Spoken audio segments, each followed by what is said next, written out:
আউযু বিল্লাহি মিনাশ শাইতানির রাজীম বিসমিল্লাহির রাহমানির রহিম। সফলতা, সাফল্য এবং ব্যর্থতা দুনিয়ার চৌহদ্দির ভিতরে সীমাবদ্ধ, এটা মনে করলে মারাত্মক ভুল করা হবে। দুনিয়ার এই চৌহদ্দির ভিতরে সফলতার বিফলতার মানদণ্ড সীমাবদ্ধ নয়, বরং আমাদের আরেকটা জীবন আছে। যারা পরকালের জীবনকে বিশ্বাস করে না, তারা দুনিয়ার সফলতায় বিশ্বাসী। কথা বুঝতে পেরেছে? তারা এই পৃথিবীতে মারিং কাটিং করে সমানে খায়, সমানে মারে, যা খুশি তাই করে। আর যারা পরকালকে বিশ্বাস করে, তারা এগুলি করতে পারে না। এই জন্যে জীবনের সফলতা, আসল সফলতা হবে কিয়ামতের দিন। আল্লাহ রাব্বুল আলামিন তার বান্দাকে যদি মাফ করে দেন, যদি দয়া করে জান্নাত দান করেন, এটাই হলো জীবনের সফলতা। সুবহানাল্লাহ। আল্লাহ পাক বলছেন সাফল্যের কোরআনী ধারণা ভিন্ন রকম। সূরা বাকারার প্রথম দিকেই বলা হয়েছে জীবন সফল হওয়ার জন্য কি কি করা লাগবে। জীবন যাদের সফল হবে তাদের গুণ বর্ণনা করা হচ্ছে। শোনেন, আল্লাহ পাক বলছেন যারা নাকি গায়েবকে বিশ্বাস করবে, অদৃশ্যকে বিশ্বাস করবে। আমরা বিশ্বাস করছি কিনা? আর যারা জবাব দিলেন না, তারা বুঝি করেন না। অদৃশ্য বোঝেন তো? অদৃশ্য কি? আল্লাহ পাক। আল্লাহ পাকের দেখি না, কিন্তু বিশ্বাস করি নি। এত আস্তে করলেন কেন? বিশ্বাস করছি কিনা? অবশ্যই করেছে, হাজারবার করেছে। জীবনের বিনিময় করি। আল্লাহ পাক আছেন, ছিলেন, আছেন, থাকবে। হুয়াল হাইয়ুল কাইয়্যুম। গায়বকে যারা বিশ্বাস করে, যারা নামাজকে প্রতিষ্ঠা করে এবং নিজের রিস্ক থেকে যা সে ইনকাম করে, তার থেকে আল্লাহর রাস্তায় খরচ করে। আর কি? সেই কিতাবের উপরে বিশ্বাস করে, এর পূর্বে যত কিতাব এসেছে ওই কিতাবের উপরেও বিশ্বাস করে। অবিল আখিরাতি হুম ইউকিনুন। এবং পরকালকে বিশ্বাস করেছে যারা, তারা কি? এবার আসতেছে আসল কথাটা। উলাইকা আলা হুদাম মির রাব্বিহিম ওয়া উলাইকা হুমুল মুফলিহুন। এরাই হচ্ছে সত্যপথ, সত্যপথের উপরে রবেন তার মালিকের পক্ষ থেকে, মালিকের দেখানো পথের উপরে প্রতিষ্ঠিত, এবং এরাই সফল কাম। সুবহানাল্লাহ। এরাই সফল কাম। জীবনের সফলতা আর বিফলতার ব্যাপারে সূরা আলে ইমরানের মধ্যে বলা হয়েছে, ইয়া আইয়ুহাল্লাযীনা আমানু সুবিরু ওয়া সাবিরু ওয়া রাবিতু ওয়াত্তাকুল্লাহা লাআল্লাকুম তুফলিহুন। হে বিশ্বাসীরা, সবরের পথ অবলম্বন করো, বাতিলপন্থীদের মোকাবেলায় দৃঢ়তা অর্জন করো। জীবন সফল হওয়ার পথ দেখুন। জীবন সফল হবে কিসে? হে বিশ্বাসীরা, সবরের পথ অবলম্বন করো। মাথা গরম করো না, মাথা ঠান্ডা রাখো। সবরের পথ অবলম্বন করো। এই সবরের ব্যাখ্যাও আমরা এখানে করেছি। তারপরে বাতিলপন্থীদের মোকাবেলায় দৃঢ়তা দেখাও। এরপরে হকের পথে উঠে পড়ে লেগে যাও। আশা করা যায় তোমরা সফল কাম হবে। সুবহানাল্লাহ। আশা করা যায় তোমরা সফল হতে পারবে। সফলতার মানদণ্ড সম্পর্কে সূরা মায়েদায় বলা হয়েছে, ইয়া আইয়ুহাল্লাযীনা আমানুত্তাকুল্লাহা ওয়াবতাগু ইলাইহিল ওয়াসিলা ওয়াজাহিদু ফি সাবিলিহি লাআল্লাকুম তুফলিহুন। জীবনের সফলতা এ ব্যাখ্যা নেব কার কাছ থেকে? বলেন না কার কাছ থেকে? কোটি টাকার মালিক হলে জীবনের সফলতা আসে না। গাড়ি বাড়ি ইন্ডাস্ট্রির মালিক হলে, ক্ষমতায় গেলে জীবনের সফলতা দুনিয়ার চৌহদ্দির ভিতরে সীমাবদ্ধ নয়। ব্যাখ্যা নেব কার কাছ থেকে? ওই আল্লাহ পাক বলছেন, হে বিশ্বাসীরা, জীবন তোমার সফল হবে আল্লাহকে ভয় করো। কারে ভয় করতে হবে? রাষ্ট্রকে, পুলিশকে, আর্মিকে, প্রধানমন্ত্রীকে, প্রেসিডেন্টকে? কার ভয় করতে হবে? জোরে চিল্লায় কর, আল্লাহ রাব্বুল আলামিনকে ভয় করো। আর আল্লাহর নৈকট্য, আল্লাহর দরবারে পৌঁছার জন্য নৈকট্য অবলম্বন করো, নৈকট্য লাভের অনুসন্ধান করো। আল্লাহর কাছে যাওয়ার জন্য নৈকট্য লাভের অনুসন্ধান করো। ওয়াবতাগু ইলাইহিল ওয়াসিলা, এর তাফসীর করা হচ্ছে আমলে সালেহ, নেক কাজ করো। সেই নেক কাজগুলি তোমার জন্য জান্নাতে যাওয়ার ওসিলা হয়ে যাবে। সুবহানাল্লাহ, ওসিলা তালাশ করো। আর হলো আল্লাহর পথে সাধনা করো, চেষ্টা করো, মুজাহিদা করো, জিহাদ করো, সংগ্রাম করো, তাহলে তোমাদের জীবন সফল হয়ে যাবে।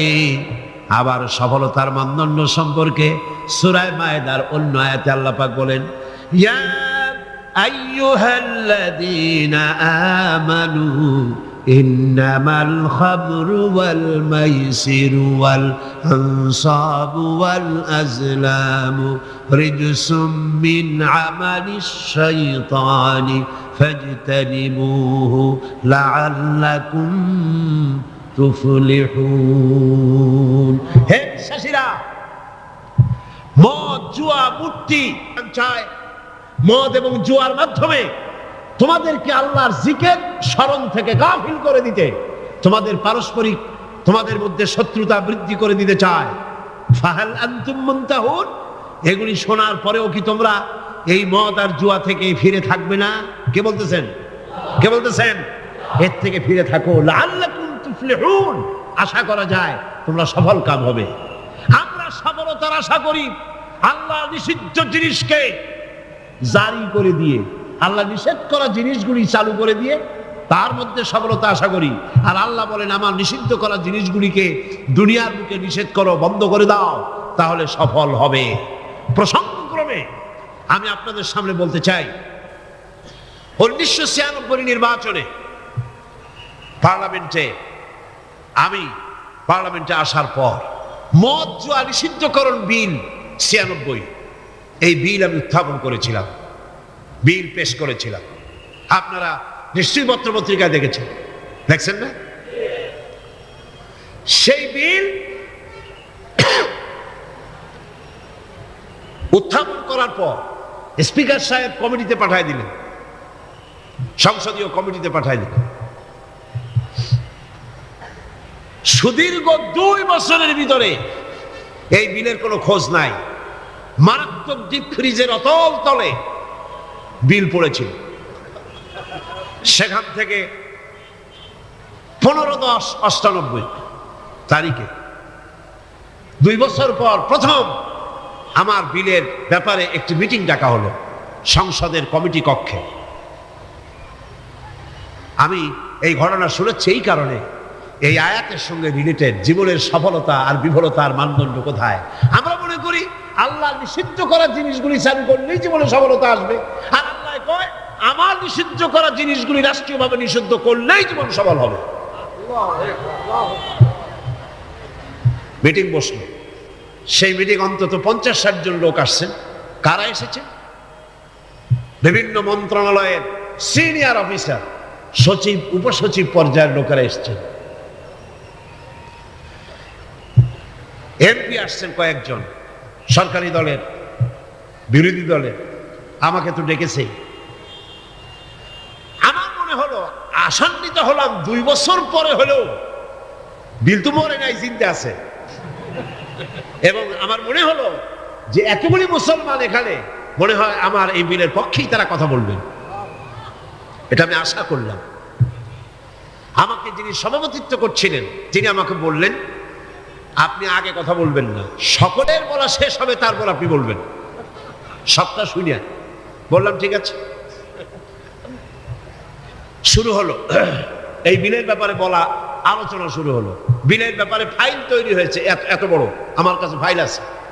বিভিন্ন মন্ত্রণালয়ে মদ নিষিদ্ধ করলে, জুয়া নিষেধ করলে এই দেশের কি হবে, এই ব্যাপারে তারা তাদের মন্তব্য দিয়েছে।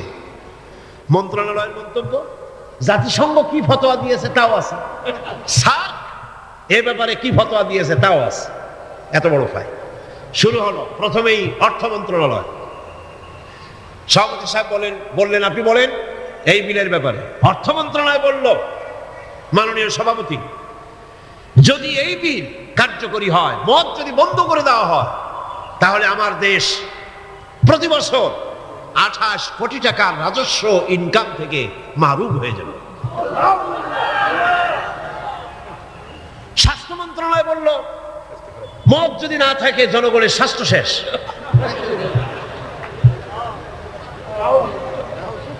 ব্যাখ্যা দিচ্ছি, তাদের বক্তব্যের ব্যাখ্যাও আছে। স্বরাষ্ট্র মন্ত্রণালয় বলল, মদ যদি বন্ধ হয়ে যায় উচ্ছৃঙ্খলতা বাড়বে, সন্ত্রাস বাড়বে। কারণ সুইপার, ডম, ক্লিনার, এই সমস্ত মানুষগুলি এগুলি তারা খায়। যদি তাদের খাইতে দেওয়া না হয় তাহলে তারা উচ্ছৃঙ্খল হবে এবং তারা নানান রকমের সন্ত্রাসে লিপ্ত হবে। কাজেই সন্ত্রাস বন্ধ করার জন্য এটা থাকা দরকার। ইন্না লিল্লাহি ওয়া ইন্না ইলাইহি রাজিউন।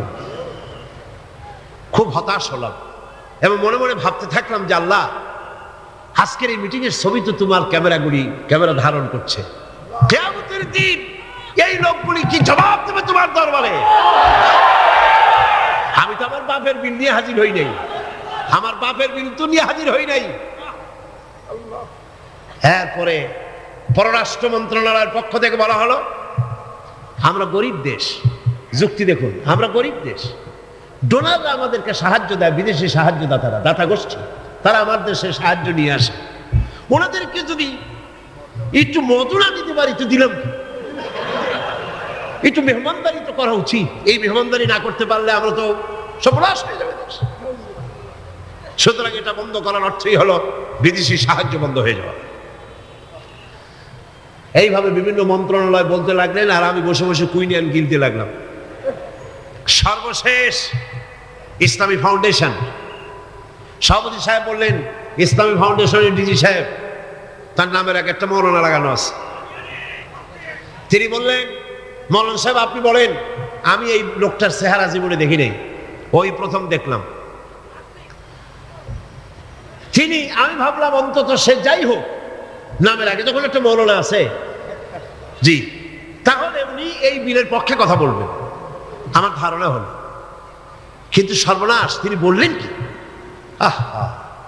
চাকরি করতে গিয়ে মানুষ এইভাবে ইমান বিক্রি করে? অবাক হলাম আমি।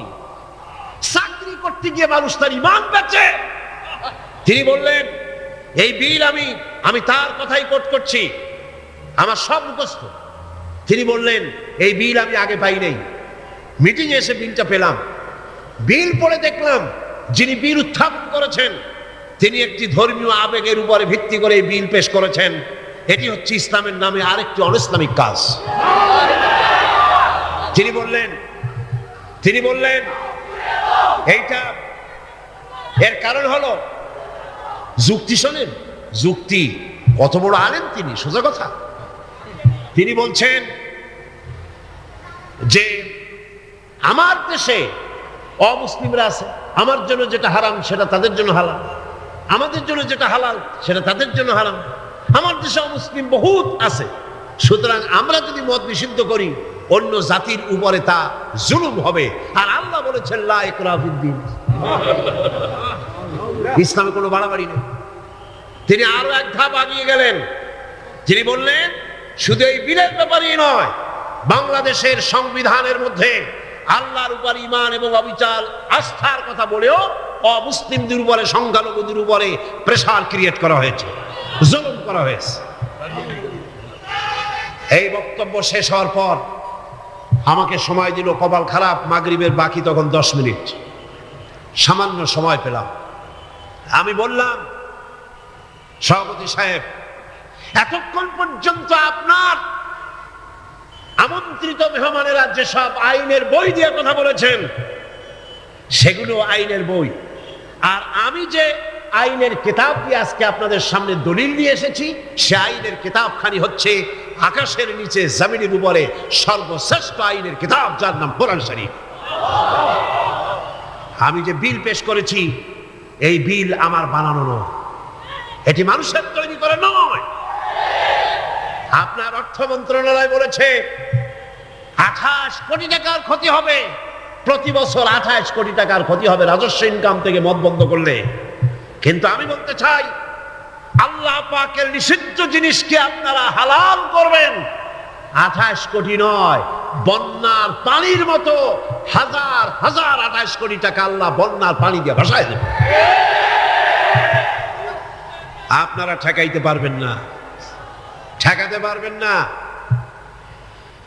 খেতে দেওয়ার মালিক কে? ইমাম খোমেনিকে আমেরিকান প্রেসিডেন্ট বলেছিলেন, আমার বন্দীদেরকে ছেড়ে দাও, কূটনীতিকদেরকে ছেড়ে দাও, যদি না ছাড়ো তাহলে তোমাদের খাদ্য এবং রসদ যা আমরা পাঠাই ইরানে তা পাঠানো বন্ধ করে দেব। ইমাম খোমেনি ভার্সিটি সিটেই পড়ছিলেন নাকি? খোমেনি সাহেব কি বললেন? ইতিহাস সাক্ষী। খোমেনি সাহেব বললেন, আমেরিকার প্রেসিডেন্ট সাহেব, তুমি খাবার দেবা না এই কথা কইয়া ভয় দেখাও কারে? আমি তো সেই জাতি যার বছরের ভেতরে 1 মাস উপাস থাকা ফরজ, বছরে 1টা মাস না খেয়ে থাকা ফরজ। তুমি আমার ভয় দেখাও না খেয়ে থাকা, তোমার খাদ্যের পরোয়া আমি করি না। সুতরাং ভয় তো করতে হবে আল্লাহ পাক। খাদ্য দেওয়ার মালিক তিনি, খাবারের মালিক দেওয়ার মালিক কে? আল্লাহ রাব্বুল আলামিন বলেছেন, ওয়ালাউ আন্না আহলাল কুরা আমানু ওয়াত্তাকাউ লাফাতাহনা আলাইহিম বারাকাতিম মিনাস সামাই ওয়াল আরদ। দেশের লোকেরা, জনপদের লোকেরা যদি আমার উপর ঈমান আনে আর আমাকে ভয় করার নীতি যদি অবলম্বন করে চলে, তাহলে আকাশ আর জমিনের সব বরকতের দরজা আমি আল্লাহ তাদের জন্য খুলে দেব। রিজক দেওয়ার মালিক তো আল্লাহ। কে মালিক? আল্লাহ পাক। আল্লাহর হারাম জিনিসকে আপনারা জারি রেখে 28 কোটি টাকা পাওয়ার লোভ করছেন। কত 28 কোটি চলে যাবে ঠিক পাবেন না। পেঁয়াজের ঝাঁজ কত টের পান না এখন? পেঁয়াজের ঝাঁজ কত? এক সময় সিলেটের নাম ছিল 2টি পাতা 1টি কুড়ির দেশ, ঠিক না? 2টি পাতা 1টি কুড়ির দেশ সিলেট। আর এখন 2টি কাঁচামরিচ 1টি পেঁয়াজের দেশ বাংলাদেশ। মানুষ যখন নিজের দাম বোঝে না তখন আল্লাহ জিনিসের দাম বাড়ায় দেয়। দাম কার? পেঁয়াজের নাম আর কার দাম? মানুষের দাম। মানুষ তার দাম বোঝে নাই, আল্লাহ কাঁচামরিচের দাম বাড়াই দেয়। যা, পেঁয়াজের দাম, কাঁচামরিচের দাম, হাবিজাবির দাম বেড়ে গেল, মানুষেরা না খেয়ে মরতেছে। সুতরাং আপনারা ঠেকাবেন কি করে? স্বরাষ্ট্র মন্ত্রণালয় বলছে উচ্ছৃঙ্খলতা বাড়বে। আশ্চর্য কথা, আল্লাহ বলছেন উচ্ছৃঙ্খলতা কমবে আর আপনি বলতেছেন বেড়ে যাবে। কি আশ্চর্য কথা! স্বাস্থ্য মন্ত্রণালয় বলছে যে স্বাস্থ্য খারাপ, স্বাস্থ্য ভালো হবে মদ খাইলে, না খাইলে স্বাস্থ্য খারাপ হবে। রাসূলুল্লাহ বলেছেন মদ কোন ওষুধ নয়, মদ নিজেই ব্যাধি, এটা নিজেই রোগ। সুতরাং কথা হচ্ছে মেহমানদারি মদ দিয়া করা যাবে না। রাসূল কারীম সাল্লাল্লাহু আলাইহি ওয়াসাল্লামের কাছে মদ নিষিদ্ধকরণ আয়াত যখন নাযিল হলো, এই আয়াত যেটা আমি পড়লাম, একজন সাহাবী এসে বললেন, হুজুর আমার কাছে কিছু মদ আছে, আমি এখন করবো। দেখেন, আমি সেইখানে সেই মিটিংয়ে বললাম, সেই সাহাবী জিজ্ঞেস করলেন, হুজুর আমি করবো কি? কোন ইহুদির হাদিয়া দিয়ে দেই? আল্লাহ নবী বললেন, মদ নিষিদ্ধকরণ আয়াত যখন নাজিল হয়ে গেছে, এখন এই মদ যদি কারো কাছে অবশিষ্ট থাকে, না তা খাওয়া যাবে, না তা হাদিয়া দেওয়া যাবে, না তা বিক্রি করা যাবে, রাস্তায় ফেলে দাও। ফেলে দেওয়া ছাড়া এর কোনো পথ নাই। আল্লাহ নিষিদ্ধ করা জিনিস হারাম, এই জিনিস দিয়ে মেহমানদারি করা জায়েজ নাই। এমনকি রাসূলুল্লাহ কথাও বলেছেন, আপনারা শুনে রাখুন, কোন অনুষ্ঠানে আপনি গেছেন, আপনি জানতেন না যে সেখানে মদ সার্ভ করা হবে, কিন্তু আপনি গিয়ে দেখলেন যে ওখানে মদ দেওয়া হচ্ছে। রাসূলুল্লাহ বলেছেন, আল্লাহ এবং পরকালের বিশ্বাস যদি কলিজার মধ্যে থাকে, ওই অনুষ্ঠান পরিত্যাগ করো, বেরিয়ে যাও। এই মদের অনুষ্ঠানে তুমি বসতেও। সর্বশেষ বললাম, আজকে ফাউন্ডেশনের ডিজি তিনি বলছেন আশ্চর্য কথা, আমার দেশে মুসলিম আছে তাই কোরআনের আইন আমি চালু করব না, এটা তাদের উপরে জুলুম হবে। রাসূলুল্লাহর উপরে যখন এই আইন নাজিল হয় তখন মক্কা মদিনায় ইহুদি খ্রিস্টান ছিল না, তো তাদের উপলক্ষ্য করে রাসূলুল্লাহ কি আইন বন্ধ করে রাখছিলেন? না, বরং বললেন সাহাবীরা, তখন তো মাইক ছিল না, রেডিও নাই, মাইক নাই, ফ্যাক্স নাই, পত্রপত্রিকা নাই, টেলেক্স নাই, টেলিভিশন নাই। হুজুর বললেন যাও রাস্তায় রাস্তায় এই আয়াত চিল্লায় পড়ো। সাহাবায়ে কেরাম রাস্তায় নেমে গেলেন, এই আয়াত ইন্নামাল খামরু ওয়াল মাইসিরু ওয়াল আনসাবু ওয়াল আজলামু রিজসুম মিন আমালিশ শাইতানি ফাজতানিবু, যাও পড়ো। সবাই চিল্লায় পড়তে লাগলেন। ইতিহাস সাক্ষী, তারা যখন তেলাওয়াত করতেছিলেন রাস্তায় রাস্তায়, যেই সব মুসলমান মদ পান করতেছিলেন, তখন যার হাতে মদের গ্লাস ছিল কোরআনের আয়াত শুনেন মদের গ্লাস নিক্ষেপ করলেন, যিনি গলায় নিয়েছিলেন, মুখে নিয়েছিলেন, কুড়ি করে ফেলে দিলেন, যিনি গিলেছিলেন গলার মধ্যে আঙ্গুল দিয়ে বমি করে ফেলে দিলেন, যার ড্রামের ভিতরে হাড়ির ভিতরে মদ ছিল লাথি মেরে পাতিল ভেঙে দিল, আর মদ রাস্তাগুলি প্রবাহিত হয়ে গেল। শাসনতন্ত্র, আমার দেশের সংবিধানের ভিতরে আল্লাহর উপরে ঈমান এবং অবিচল আস্থার কথা বলা হয়েছে, সেইটাও নাকি অমুসলিমদের উপরে জুলুম করা হয়েছে। আমি জিজ্ঞেস করতে চাই, আমার দেশের হিন্দুরা আল্লাহকে অস্বীকার করে? হাসতে কনকান করে? আল্লাহ না বলুক, ভগবান তো বলে, ব্রহ্মা তো বলে, উপরওয়ালা তো বলে, ঈশ্বর তো বলে, বিধাতা তো বলে। খ্রিস্টানরা আল্লাহকে অস্বীকার করে? চিল্লায় বলেন করে? বৌদ্ধরা করে?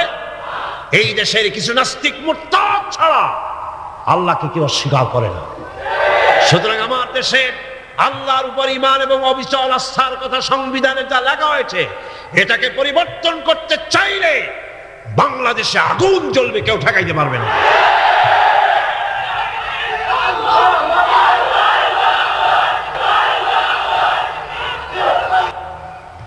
2 বছর পর একবারের জন্য এটা উঠলো, আমি সব কথা বলতে পারলাম না, মাগরিবের আজান হয়ে গেল। আমাকে বলা হলো এই বিল আবার আরেকদিন আমরা মিটিং করব। সেদিন পার্লামেন্ট চলাকালীন সময় বিলের উপর রিপোর্ট দেওয়া হলো। আমি দাঁড়ায়া বিধি অনুযায়ী কথা বলতে চাইলাম, কথা বলতে পারলাম না, কথা বলতে দেওয়া হলো না। যাই, সেটা ভিন্ন কথা। আল্লাহ পাকের কাছে ছেড়ে দিয়েছি। আমরা চাই পৃথিবীর দ্বিতীয় বৃহত্তম মুসলিম দেশ বাংলাদেশ, এখানে মদ এবং জুয়া নিষিদ্ধ ঘোষণা করা হোক। আপনারা চান কিনা? চান কিনা? চান কিনা? আল্লাহ রাব্বুল আলামিন বলছেন, যেটাই হলো সফলতার মানদণ্ড, দুনিয়ার চৌহদ্দির ভিতরে এই সফলতা নির্ভর করে না। সূরা হজে বলা হয়েছে, ইয়া আইয়ুহাল্লাযীনা আমানু রুকউ ওয়াসজুদু ওয়া'বুদু রাব্বাকুম ওয়াফআলুল খায়রা লাআল্লাকুম তুফলিহুন। হে বিশ্বাসীরা, রুকু করো, তোমরা রুকু এবং সিজদা করো, আর নিজের রবের বন্দিগি করো, নেক কাজ করো। এই কাজগুলি করলে তোমরা সফল কাম হতে পারবে। সফলতার মানদণ্ড এখানেই আল্লাহর হুকুম, আল্লাহর আনুগত্যের সামনে নিজের মাথা নত করে দেওয়ার মধ্যেই, এটার মধ্যেই রয়েছে সফলতা। আল্লাহ পাক সেই কামিয়াবি দুনিয়া এবং আখিরাতে আমাদেরকে দান করুন। আমরা বলি আমিন, আমরা বলি আমিন। এর ফলে আল্লাহ পাক আরেকটি গুরুত্বপূর্ণ কথা সামনে বলছেন। আল্লাহর কথা সবই গুরুত্বপূর্ণ। আল্লাহর কথা কি? সবই গুরুত্বপূর্ণ। আল্লাহ পাক বলেন, وَمِنَ النَّاسِ مَن يَشْتَرِي لَهْوَ الْحَدِيثِ لِيُضِلَّ عَن سَبِيلِ اللَّهِ بِغَيْرِ عِلْمٍ وَيَتَّخِذَهَا هُزُوًا أُولَئِكَ لَهُمْ عَذَابٌ مُهِينٌ। লোকেদের মধ্যে এমন লোক আছে যারা মনোমুগ্ধকর কথা কিনে আনে জ্ঞান ছাড়াই, আল্লাহর পথ থেকে মানুষকে ফিরায় রাখার জন্য। ওয়াত্তাখিযাহা হুজুয়া, আর আল্লাহর পথে মানুষ যেন চলতে না পারে সেই জন্য এই পথকে তারা হাসি এবং ঠাট্টা বিদ্রুপ করে। উলাইকা লাহুম আযাবুন মুহিন, এদের জন্য রয়েছে লাঞ্ছনাকর শাস্তি। আর কি? وَإِذَا تُتْلَى عَلَيْهِ آيَاتُنَا وَلَّى مُسْتَكْبِرًا كَأَنْ لَمْ يَسْمَعْهَا كَأَنَّ فِي أُذُنَيْهِ وَقْرًا فَبَشِّرْهُ بِعَذَابٍ أَلِيمٍ। আর যখন তাকে আমার আয়াত তেলাওয়াত করে শোনানো হয়, সে দর্প ভরে অ্যাবাউট টার্ন করে, দর্প পরে পিঠ ফিরায় চলে যায়। কাল্লাম ইয়াসমাহা, যেমন সে শুনতেই পায় নাই। কান্না ফি উযনাইহি ওয়াকরা, যেন সে বধির কালা, আমার কথা যেন শুনিই নাই, এমনই অবস্থা। এই লাহওয়াল হাদিস, এই জিনিসটাকে এটা বুঝতে হবে। এই মুহূর্তে সবচাইতে জরুরি কথা লাহওয়াল হাদিস। এগুলো হচ্ছে একদিকে আল্লাহর পক্ষ থেকে পথ নির্দেশনা আসছে, অনুগ্রহ আসছে, সেটার নাম হচ্ছে, সেটা দিয়ে লোকেরা লাভবান হচ্ছে, তার নাম কিতাব কোরআন শরীফ। তার নাম কি? কোরআন শরীফ। অন্যদিকে ওই সব সৌভাগ্যবান ব্যক্তির পাশাপাশি এমন দুর্ভাগা লোকেরাও রয়েছে যারা আল্লাহর আয়াতের মোকাবেলায় ভিন্ন পদ্ধতি গ্রহণ করেছে। সেটা কি? তারা বিভিন্ন মনোমুগ্ধকর কথা বিভিন্ন জায়গা থেকে আমদানি করেছে। হাদিস শরীফে এসেছে, নজর ইবনে হারিস, কুরাইশদের এক ব্যক্তি, সে বলল, তোমরা মুহাম্মদ সাল্লাল্লাহু আলাইহি ওয়াসাল্লামের কারণ রাসূলুল্লাহর চেহারা দেখে, রাসূলুল্লাহর ব্যবহারে ইসলামের দিকে আকৃষ্ট হচ্ছে, আর কোরআন শুনে মানুষ পাগল হয়ে যাচ্ছে। সুবহানাল্লাহ। নবীজি যখন তেলাওয়াত করতেছেন, কাফের বেঈমানেরা চতুর্দিক থেকে দাঁড়ায় যাচ্ছে। রাসূলুল্লাহর তেলাওয়াত শুনে শুনে নিজেদের অজান্তে চোখের থেকে পানি পড়তেছে, আর মুখ দিয়া বেসাখতা বেরিয়ে যাচ্ছে। লা ইলাহা ইল্লাল্লাহু মুহাম্মাদুর রাসূলুল্লাহ। জোরে পড়ে লা ইলাহা, লা ইলাহা, লা ইলাহা ইল্লাল্লাহু মুহাম্মাদুর রাসূলুল্লাহ। নজর বিন হারিস বলল, মুহাম্মদ সাল্লাল্লাহু আলাইহি ওয়াসাল্লামের বিরুদ্ধে কথা বলে ইসলাম থেকে সরাইতে পারবা না। আমি বুদ্ধি এঁটেছি, আমি এক কায়দা করব, দেখবা লোকেরা এখানে আর আসবে না। সেটার জন্য সে চলে গেল বাগদাদ। মক্কা থেকে বাগদাদ ইরাক চলে গেল। ইরাক থেকে পুরানা রাজা বাদশাদের কিসসা কাহিনী কিনে আনলো। সেই কিসসা কাহিনী কিনে এনে সেইগুলি কিসসার এক বিরাট আসর বসাইলো। আর সেই আসরকে আরো আকর্ষণীয় করার জন্য নর্তকী, সুন্দরী, গায়িকা, নায়িকা এদেরকে আনা হলো। এই দিয়ে মানুষকে কোরআন থেকে ফিরায় রাখার জন্য চেষ্টা করলো, আর ইসলামের রাস্তাকে, কোরআনকে ঠাট্টা বিদ্রুপ তারা করতে লাগলো। বন্ধুগণ, আল্লাহ রাসূল আখিরাত এবং নৈতিক চরিত্রে শোনার ইচ্ছাই যেন লোকেরা হারিয়ে ফেলে, সেই জন্য এই চেষ্টা তারা করলো। যেমন আজকাল ইসলাম থেকে দূরে সরাবার জন্য চেষ্টাটা চলছে। এই চেষ্টা চলতেছিল রাসূল করিম সাল্লাল্লাহু আলাইহি ওয়াসাল্লামের সময়। কোরআন যাতে শুনতে না পারে সেজন্য নায়িকা এনেছে, গায়িকা এনেছে, সেজন্য তারা গল্পের আসর বসিয়েছে, সাংস্কৃতিক আন্দোলন করেছে। এগুলি করে কোরআন থেকে ফিরাবার হাজারো প্রচেষ্টা করেছে। আর আজও একই পদ্ধতিতে গোটা জাতিকে চরিত্রহীন বানাবার লাহওয়াল হাদিস দিয়ে প্রচেষ্টা চলছে। ঠিক কিনা? ঠিক কিনা? আজ দেখেন দেশের সরকারের পৃষ্ঠপোষকতায় নর্তকী, গায়িকা, নায়িকা বন্যার পানির মতো ভারত থেকে আসতেছে। ঠিক কিনা? এরপরে আল্লাহর কোরআনের পথে বাধা দেওয়ার জন্য নাচ, গান, নাটক, সিনেমা ইত্যাদির আমদানি করা হচ্ছে। এগুলি করে ইসলামের পথে বাধার সৃষ্টি করা হচ্ছে। দর্শন বাড়তেছে, চরিত্রহীনতা ক্রমান্বয়ে বাড়তেছে। এগুলি সব হচ্ছে লাহওয়াল হাদিস। এগুলি কি বলুন? লাহওয়াল হাদিস। এই লাহওয়াল হাদিস থেকে আল্লাহ পাক বাঁচার জন্য বলেছেন, যারা কেনে এই লাহওয়াল হাদিস, যারা কেনে, অর্থাৎ নিরর্থক, মনোমুগ্ধকর, আকর্ষণীয়, আল্লাহর পথ থেকে ফিরাবার যত ব্যবস্থা আছে সবগুলি হচ্ছে লাহওয়াল হাদিস। এগুলি তারা কেন করে? এগুলি করে লিইউদিল্লা আন সাবিলিল্লাহ, আল্লাহ রাস্তা থেকে মানুষগুলোকে ফিরাবার জন্য, আর কোনো কারণ নেই। মুন্সিগঞ্জে আমার এক মাহফিল ছিল, নারায়ণগঞ্জের এপার। সেই জায়গায় প্রোগ্রামটা আমার শুক্রবার দিন প্রোগ্রাম হবে সকাল 8টায়, একটা দোয়ার মাহফিল। সেই মাহফিলে গিয়ে রাতের বেলায় মঞ্চ গেট পড়াই দিয়েছে, মাহফিল যাতে না হতে পারে সেজন্য সরকারি ছত্রছায়ায় এই কাজটি সেখানে করা হয়েছে। আমি শুনে বললাম, যারা এই কাজটা করলো তারা তো মাহফিলের প্যান্ডেলে আগুন দেয় নাই, নিজেদের তকদিরে আগুন লাগাইছে, নিজেদের তকদিরে আগুন লাগাইছে। জীবনে তো গানের প্যান্ডেলে আগুন দাও নাই, থিয়েটারের গেটে আগুন দাও নাই, জীবনে কোনোদিন যাত্রার প্যান্ডেলে আগুন দাও নাই। সেই প্যান্ডেলটা আগুন দিলা যেখানে বসে কোরআনের কথা বলা হয়, যেখানে হাদিসের কথা বলা হয়। আগুন কপালে দিয়েছো, তকদিরে পোড়াইছো। যে হাত দিয়ে কোরআনের মাহফিলের মঞ্চের প্যান্ডেল পোড়ানো হয়েছে, এই হাত তো সাথে থাকার কথা নয়। এরপরে আল্লাহ পাক বলছেন, এদের অবস্থাটা কি? এরা ওয়াইত্তাখিদাহা হুজুয়া, আল্লাহর পথে আহ্বানকারীদেরকে তারা ঠাট্টা বিদ্রুপ করে। লিইউদিল্লা আন সাবিলিল্লাহ, একদিকে তো আল্লাহর রাস্তায় বাধা সৃষ্টি করে যাতে করে আল্লাহর পথে আসতে না পারে, তার জন্য হাজারো প্রচেষ্টা করে। 2 নম্বরে ঠাট্টা বিদ্রুপ করে ইসলামওয়ালা, টুপিওয়ালা, নামাজওয়ালা, দাড়িওয়ালা, নানান কথা বলিয়া ইসলাম যারা করে তাদেরকে ঠাট্টা এবং বিদ্রুপ করে।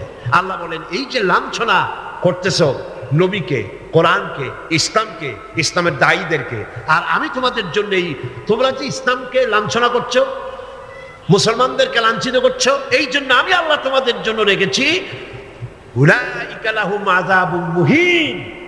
ইসলামকে যারা লাঞ্ছিত করছো, মুসলমানদেরকে যারা লাঞ্ছনা দিচ্ছ, তোমাদের জন্যই লাঞ্ছনাদায়ক শাস্তি আমি আল্লাহ রেখে দিয়েছি কিয়ামতের দিন। এদের অবস্থাটা কি? আল্লাহ বলেন, এদের অবস্থা হচ্ছে وَإِذَا تُتْلَى عَلَيْهِ آيَاتُنَا وَلَّى مُسْتَكْبِرًا كَأَنْ لَمْ يَسْمَعْهَا كَأَنَّ فِي أُذُنَيْهِ وَقْرًا।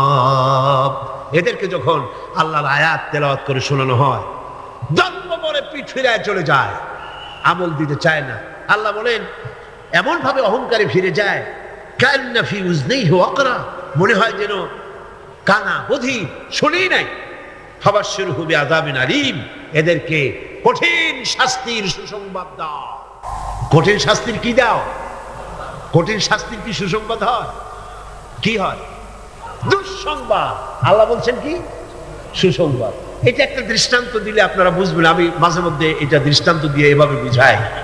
ছেলে যদি মায় কন্ট্রোল করতে না পারে, খুব দুষ্ট ছেলে, মায় কন্ট্রোল করতে পারে না, মা তখন বলে, আমার কথা তো শুনলি না, দাঁড়া, অপেক্ষা কর, তোর বাবা আসবে, আমি তার কাছে বলবো। এমন পিঠটি লাগাবে, তখন মজা টের পাবে।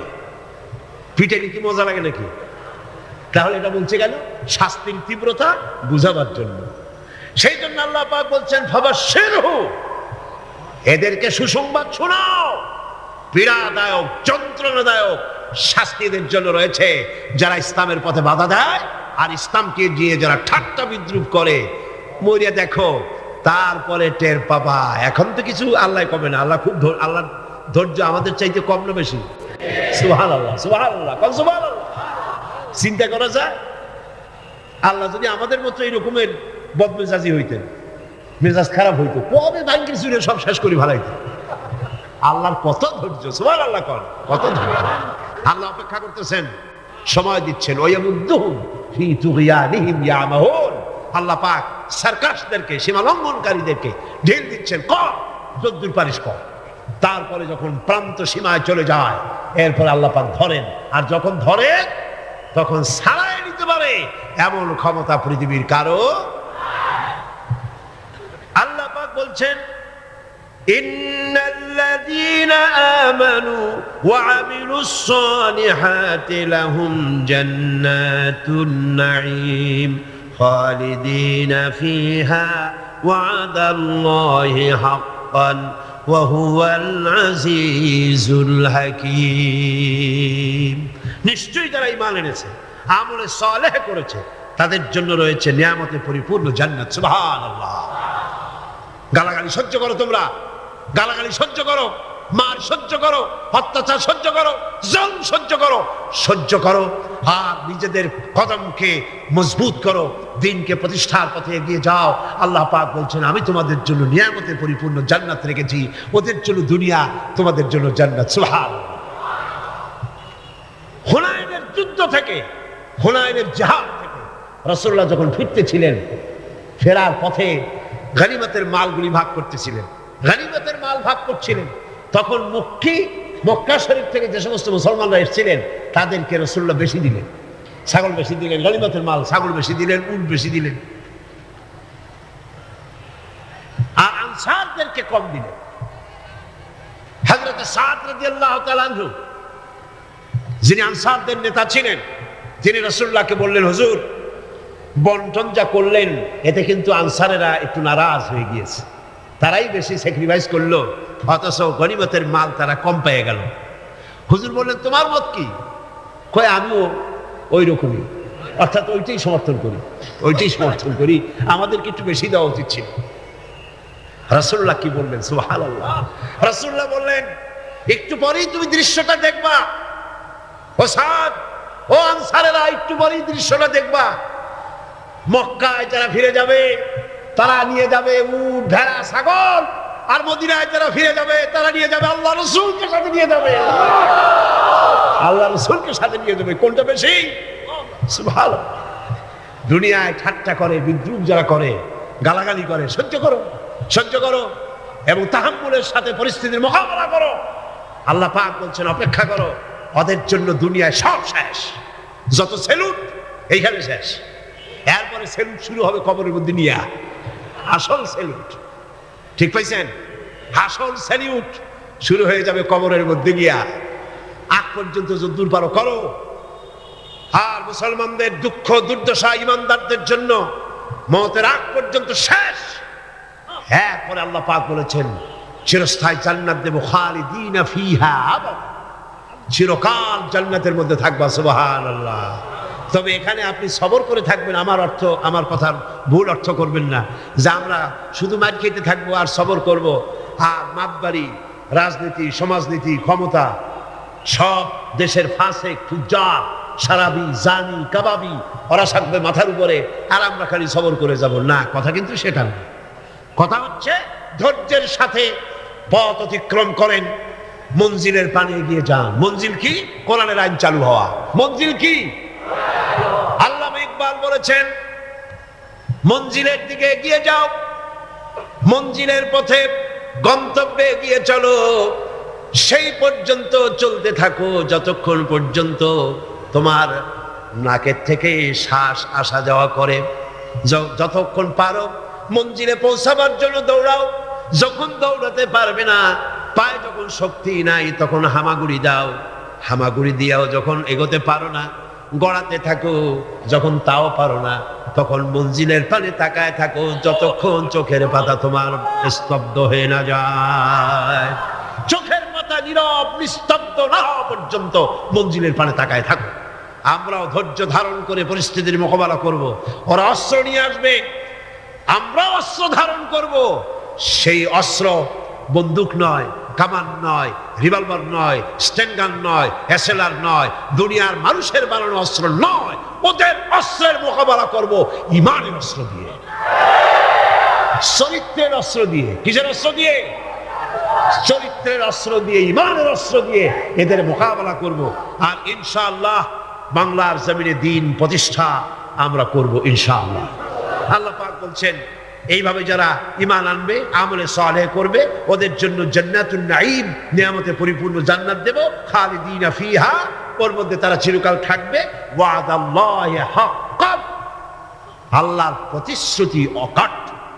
আল্লাহ ওয়াদা খেলাপ করেন না? করলেন কেন? আসতে বললেন কেন? আল্লাহ ওয়াদা খেলাপ করে কখনো? অকাট্য প্রতিশ্রুতি। শেষে গিয়ে বলছেন, ওয়াহুয়াল আজিজুল হাকিম, তিনি প্রজ্ঞাময় এবং পরাক্রমশীল। তিনি যে ওয়াদা করেন সেই ওয়াদা পালনের পথে বাধা সৃষ্টি করতে পারে এমন ক্ষমতা আকাশেও নাই, জমিনেও নাই। আল্লাহ রাব্বুল আলামিন আমাদেরকে সেই আল্লাহর পথে ঈমান এনে চলার তৌফিক দান করুন বলি আমিন। মুনাজাতের জন্য দাঁড়ানো ভাইরা বসুন, যত লোক দাঁড়ানো আছে সবাই বসুন। لنكونن من الخاسرين ربنا لا تزغ قلوبنا بعد إذ هديتنا وهب لنا من لدنك رحمة إنك أنت الوهاب। আয় আল্লাহ তাআলা, হাজার হাজার মুসলমান নরনারী দীর্ঘক্ষণ ধরে তোমার কোরআনের কথা শুনেছি। আল্লাহ মেহেরবানি করে আমাদের আলোচনা দরুদ ও সালামের সওয়াব রাসূল করিম সাল্লাল্লাহু আলাইহি ওয়াসাল্লামের রূহ মুবারকে পৌঁছায় দাও। হে আল্লাহ তাআলা, আমরা যারা হাত তুলেছি এর মধ্য থেকে মা বাপ যাদের দুনিয়া থেকে জনমের মতো বিদায় হয়ে গেছে, আল্লাহ কবরগুলিকে জান্নাতের টুকরায় পরিণত করে দাও। রব্বির হামহুমা কামা রব্বায়ানি সগীরা। সবাই পড়েন রব্বির হামহুমা কামা রব্বায়ানি সগীরা। হে আল্লাহ তাআলা, সারা জীবন আমরা গুনাহ করেছি, দয়া করে মেহেরবানি করে আমাদের জিন্দেগীর সমস্ত গুনাহ খাতা মাফ করে দাও। হে আল্লাহ তাআলা, এত বড় মাহফিল, এই মাহফিলের আয়োজন ইসলামী সমাজ কল্যাণ পরিষদ প্রতি বছর করে। আল্লাহ তুমি জানো। হে আল্লাহ তাআলা, তুমি দয়া করে মেহেরবানি করে এই মাহফিলের 5টা দিন তুমি তোমার কুদরত নিজাম দিয়ে চালায় দিও। হে আল্লাহ, অর্থনৈতিক দিক থেকে যে অসুবিধা আছে, হে আল্লাহ তাআলা, মালদার লোক যারা, আয় আল্লাহ তুমি দয়া করে তাদের দিলকে বড় করে দাও, তারা যেন ওনাদের সঙ্গে দেখা করে গোপনে গোপনে তোমার নবী যেভাবে বলেছে ডান হাতে দাও বাম হাতে যেন টেন না পায়। এইভাবে করে কোরআনের খেদমতে এই এলাকার মুসলমানগুলি যেন, মুসলমান নারী পুরুষ সবাই যেন এগিয়ে আসে। আল্লাহ সকলের দিল আর হাত তুমি খুলে দাও রব্বুল আলামিন। আয় আল্লাহ তাআলা, কোরআনে কারীমের কথা শোনার জন্য দূর দারাজ থেকে লোকেরা আসে, আর যারা এখানে বলেন আল্লাহ তুমি দয়া করে তাদের বলার তৌফিক দান করে দিও। আপনারা দোয়া করেন আমার কণ্ঠস্বরের জন্য, শরীরের জন্য।